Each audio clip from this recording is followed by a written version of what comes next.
사랑하는 새벽기도 동력자 여러분, 영계세 회원 여러분, 해외에서 이 방송을 시청하고 계시는 시청자 여러분, 세계 각 나라에 파송된 선교사님들과 가족 여러분, 병원에서 이 방송을 시청하고 계시는 믿음의 가족 여러분, 그리고 오늘 처음 뵙는 시청자 여러분, 세상에 소망의 소식을 전파하는 철수 목사 TV는 여러분을 진심으로 환영하고 축복합니다. 이 시간 하나님의 은혜를 사모하는 여러분의 마음속에 넘치는 평강 주시기를, 치료하는 광선을 비추어 주셔서 모든 질병을 씻은 듯이 낫게 해주시기를 기원합니다. 그리고 좋은 것으로 여러분의 기도에 응답해 주시며 모든 쓸 것을 풍성하게 채워주시기를, 그리고 여러분의 인생을 예수 그리스도의 이름으로 회복시켜 주셔서 올해가 여러분의 생애의 최고의 해가 되게 해주시기를 축원합니다. 마지막으로 여러분의 영혼이 잘됨같이 여러분의 범사가 잘되고 강건하기를 축원하면서 오늘의 새벽 기도회를 시작하겠습니다. 철수 목사 TV는 매일 이른 아침마다 집으로 배달되는 신선한 목장의 산양우유처럼 여러분의 영혼의 유익이 되기를 소망합니다. 지금부터 기도회를 시작하겠습니다. 사도신경을 암송함으로 신앙을 고백하겠습니다. 전능하사 천지를 만드신 하나님 아버지를 내가 미사오며 그 외아들 우리 주 예수 그리스도를 미사오니, 이는 성령으로 잉태하사 동정녀 마리아에게 나시고 본디오 빌라도에게 고난을 받으사 십자가에 못 박혀 죽으시고 장사한 지 사흘 만에 죽은 자 가운데서 다시 살아나시며 하늘에 오르사 전능하신 하나님 우편에 앉아 계시다가 저리로서 산자와 죽은 자를 심판하러 오시리라. 성령을 미사오며 거룩한 공예와 성도가 서로 교통하는 것과 죄를 사하여 주시는 것과 몸이 다시 사는 것과 영원히 사는 것을 미사옵나이다. 아멘. 다 같이 찬송가 490장 주여 지난밤 내 꿈에 배었으니 함께 부르겠습니다.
지금은 하나님의 말씀인 성경을 한 목소리로 크게 읽는 시간입니다. 같이 읽으실 오늘의 말씀은 사무엘하 5장 24절입니다. 성경에 이르시기를 하나님의 말씀을 읽는 자가 복이 있다고 하였습니다. 오늘의 말씀이 여러분의 인생을 바꾸어 놓을 것입니다. 다 같이 읽으시겠습니다. 시작. 뽕나무 꼭대기에서 걸음 걷는 소리가 들리거든 곧 공격하라. 그때 여호와가 너보다 앞서 나아가서 블레셋 군대를 치리라 하신지라.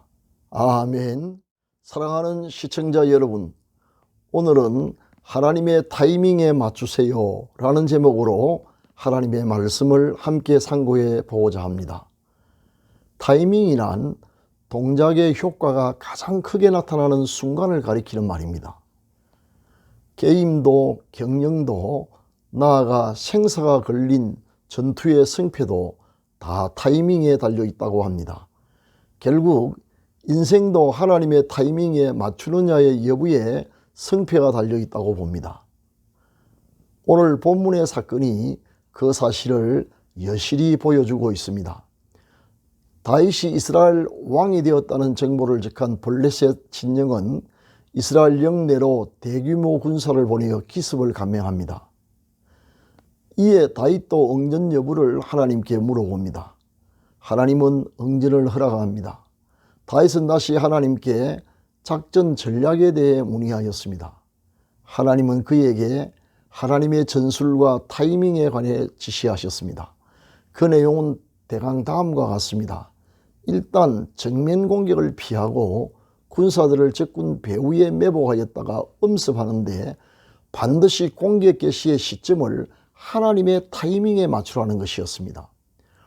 그 타이밍이 언제냐 하면 뽕나무 꼭대기에서 걸음 걷는 소리가 들릴 때라는 것입니다. 이에 다윗은 하나님의 명령대로 군사들을 몰래 적 진영의 배후에 매복시켰으며 뽕나무 꼭대기에서 걸음 걷는 소리가 들리는 하나님의 타이밍에 맞추어 기습 공격을 개시하여 대성을 거두었습니다. 전승의 결정적인 요인은 하나님의 타이밍에 행동을 맞춘 데 있었습니다. 그러나 하나님의 타이밍이 언제인가를 알기가 쉬운 일은 아닙니다. 그러다 보니 하나님의 때를 기다리지 못하고 서두르다가 실패하는 경우가 많습니다. 아브라함도 그런 실수를 한 적이 있습니다. 그는 나이 75세가 되었을 때에 아들을 주시겠다는 약속을 하나님으로부터 받았습니다. 그러나 세월이 지나가도 아들이 없자 마음이 조급해지기 시작했습니다. 10년을 기다린 끝에 그의 나이 85세가 되었을 때 아내 사라의 권유를 받아들여서 사라의 몸종 하갈을 소실로 삼아 아들을 낳았습니다. 그때 낳은 아들의 이름이 이스마엘이지요. 그런데 이스마엘은 하나님이 약속하셨던 아들이 아니었습니다. 하나님이 약속하신 아들은 본처인 사라를 통해 태어날 것인데 조급하게 서두르다가 그만 큰 실수를 하고 말았던 것입니다. 마침내 아브라함의 나이 100세 때 약속의 아들 이삭이 태어났습니다. 하나님은 약속을 지키신 것입니다. 아브라함이 좀 더 인내하면서 하나님의 타이밍을 기다렸더라면 좋을 뻔했는데 하나님의 타이밍을 기다리지 못했던 결과 이스마엘을 낳게 되었고 이것이 향후 작게는 가정 불화의 원인이 되고 크게는 민족 간의 끊임없는 갈등으로 비화되어 오늘날에 이르고 있습니다. 이삭은 이스라엘 민족의 조상이 되었고 이스마엘은 아람 민족의 조상이 되었는데 그 후손에서 오늘날 이슬람이 생겼기 때문입니다. 하나님의 타이밍을 기다리지 못했던 결과가 어떤가를 잘 보여주는 사건이었습니다. 하나님의 사람 모세 역시 한때 하나님의 타이밍을 맞추지 못해 실패했던 경험이 있습니다. 애굽 왕궁에서 왕자로 성장했던 모세였지만 자신이 히브리인임을 항상 기억하고 있었습니다. 나이 40살이 되었을 때 그는 하나님께서 자신을 통해 억압받고 있는 자기 민족을 구원해야 할 때가 됐다고 생각하여 섣불리 행동에 나섰다가 뜻을 이루기는커녕 바로에게 쫓기는 신세가 되어 미디안 광야로 도피하여 그 후 40년 동안 양치기로 살았습니다. 하나님의 때를 기다리지 못하고 조급하여 서둘렀던 탓입니다. 하나님이 그를 이스라엘의 지도자로 부르신 때는 그의 나이 80살 때였습니다. 참 아쉬운 장면입니다. 이처럼 조급함과 성급함도 하나님의 타이밍을 맞추지 못하는 중요한 원인이 되지만 군뜸으로 인하여 타이밍을 놓쳐서 실패하게 되는 경우도 많습니다. 저는 교회 안에서 그런 경우를 종종 보았습니다. 하나님께서 어떤 사람에게 복을 주시려고 선을 행할 기회, 즉 타이밍을 주셨음에도 불구하고 미루다가 그 복이 다른 사람에게로 옮겨가 버리는 것을 종종 목격했습니다. 그러므로 중요한 것은 하나님의 타이밍을 잘 분별하여 조급하게 행동하지도 말고 굼뜨게 행동하지도 말며 하나님의 타이밍에 꼭 맞게 정확하게 행동하는 것입니다. 그런데 어떻게 그것이 가능하겠느냐고요? 다윗처럼 뽕나무 꼭대기에서 걸음 걷는 소리를 들을 수 있는 영의 귀가 있어야 합니다. 성령의 음성을 들을 수 있는 귀를 말합니다. 성경은 이렇게 말씀하고 있습니다. 마가복음 4장 23절을 인용합니다. 들을 귀 있는 자는 들으라. 들을 귀 있는 자라니 도대체 무엇을 듣는다는 말이며 또 그런 귀를 가진 자란 누구를 가리키는 말입니까? 이는 곧 하나님의 세미한 음성, 곧 성령의 음성을 들을 수 있는 영적인 민감한 귀를 가진 사람을 가리킵니다. 즉 영적인 귀 말입니다. 어떤 사람은 아무리 기도해도 나는 하나님의 음성을 들어본 적이 없다고 말하면서 따라서 하나님께서 말씀하신다는 말이 사실이 아니다라고 주장합니다. 그 사람은 왜 성령의 음성을 듣지 못했을까요? 간단하게 말하면 성령의 음성을 듣는 방법이 잘못되었기 때문입니다.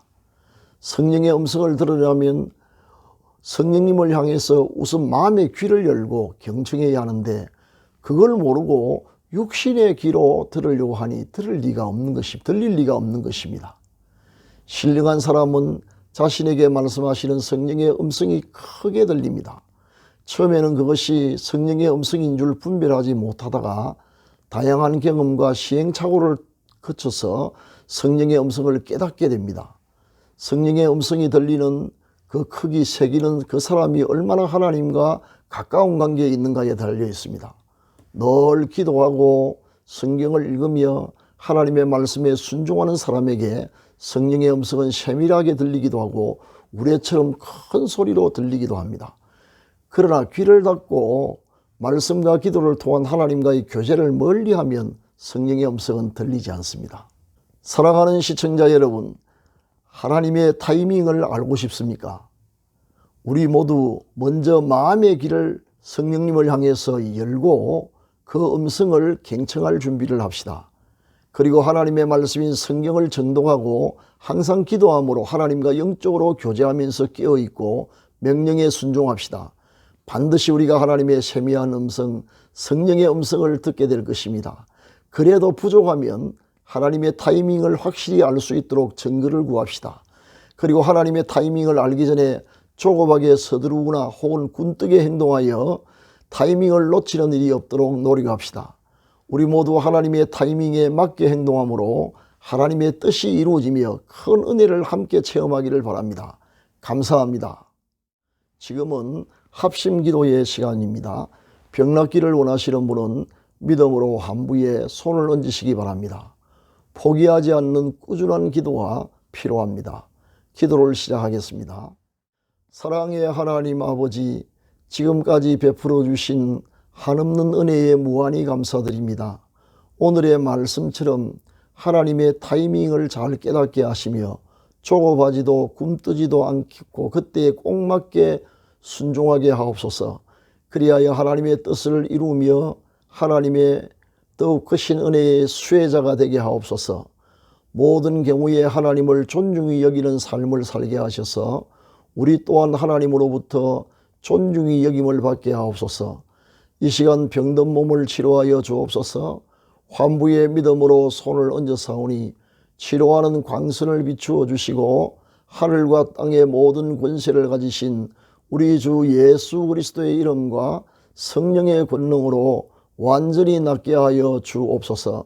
교회의 부흥을, 가정의 평화와 가족 구원의 역사를 일으켜 주옵소서. 연로하신 부모님의 믿음과 건강을 끝까지 지켜 주옵소서. 자녀들의 가는 길을 인도하셔서 우리 자녀들이 어디에 있든지 무엇을 하든지 머리가 될지언정 꼬리가 되지 않게 하시며 위에만 있고 아래에 있지 않게 하옵소서. 세속에 물들지 않고 항상 하나님을 기쁘시게 해드리는 자녀들이 되게 하옵소서. 우리 생업에 백배의 복을 주셔서 올해가 지금까지 살아왔던 날 가운데 최고의 해가 되게 하옵소서. 이 시간 특별한 소원을 품고 기도하는 시청자들의 기도가 응답되게 하옵소서. 수고하시는 선교사님들과 병원에 입원 중인 가족들과 국군 장병들과 북한 동포를 지켜주시며 이루어할 모든 것 부족함이 없이 넉넉하게 내려 주옵소서. 오늘도 주님과 동행하는 하루가 되게 하옵소서. 우리 구주 예수 그리스도의 이름으로 기도합니다. 아멘. 지금은 개인 기도의 시간입니다. 세 가지 기도 제목을 드리겠습니다. 첫째, 오늘의 말씀을 기억하면서 하나님의 타이밍을 깨닫고 맞게 행동할 수 있도록. 둘째, 병으로 고생하는 믿음의 가족들을 속히 치료하여 주시도록. 특별히 신금희 집사님이 고통스러운 시술을 받지 않고도 병이 치료되도록. 셋째, 기도 중 기억나는 사람에게 한 가지 이상 꼭 선을 행하도록 기도하시기 바랍니다. 감사합니다.